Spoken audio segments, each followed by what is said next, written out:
வணக்கம் மக்களே. இன்று நாம் திருநெல்வேலியில் செய்யும் அல்வா வீட்டிலே செய்ய போகிறோம். முதலில் அதற்கு மைதா மாவு ரொட்டி மாவு பதத்திற்கு கலந்து கொண்டு தண்ணீரில் மூழ்கி வைத்து ஒரு நாள் முழுவதும் காலையில் கலந்து வைக்கவும். சாயந்தரம் இருக்கும் அது மேலே திரியாக வரும். அதெல்லாம் எடுத்து விட்டு அதை நன்றாக கலந்து நான்ஸ்டிக் இல்லைன்னா இரும்பு சட்டியில் போட்டு நன்றாக அளவா பதத்திற்கு கிண்டி விடவும்.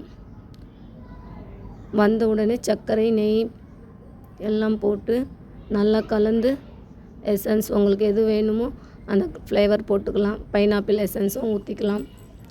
ஃபுட் கலரும் போட்டுக்கலாம். பிறகு சாப்பிட மிகவும் சுவையாக இருக்கும். இது எங்கள் அப்பா சொல்லி தந்த ரகசியம். இது குழந்தைகள் விரும்பி சாப்பிடுவார்கள். நீங்களும் ட்ரை பண்ணுங்கள் ஒரு வாட்டி. நல்லா இருக்கும். சாப்பிட மிகவும் சுவையாக இருக்கும். உங்களுக்கு என்ன ஃப்ளேவர் கலர் வேணுமோ அது போட்டுக்கலாம். குழந்தைகளுக்கும் நல்லது. இதே மாதிரி கோதுமை மாவில் ஹல்வா செஞ்சால் இன்னும் மிகவும் நல்லா இருக்கும். சைட் எஃபெக்டும் எதுவும் இருக்காது. பசங்க விரும்பி சாப்பிடுவாங்க. நீங்கள் செஞ்சு பாருங்கள் ஒரு வாட்டி. கமெண்ட் பண்ணுங்கள், ஷேர் பண்ணுங்கள், லைக் பண்ணுங்கள். கமெண்ட்டில் எதனா டவுட் இருந்தால் கேளுங்க. அல்வா பற்றி நான் சொல்கிறேன். மிகவும் டேஸ்டியாக இருக்கும் இந்த அல்வா. வேணும்னா ஒரு வாட்டி ட்ரை பண்ணி பாருங்கள். அப்புறமா தெரியும் உங்களுக்கு அந்த டேஸ்ட் எப்படி இருக்குதுன்னு.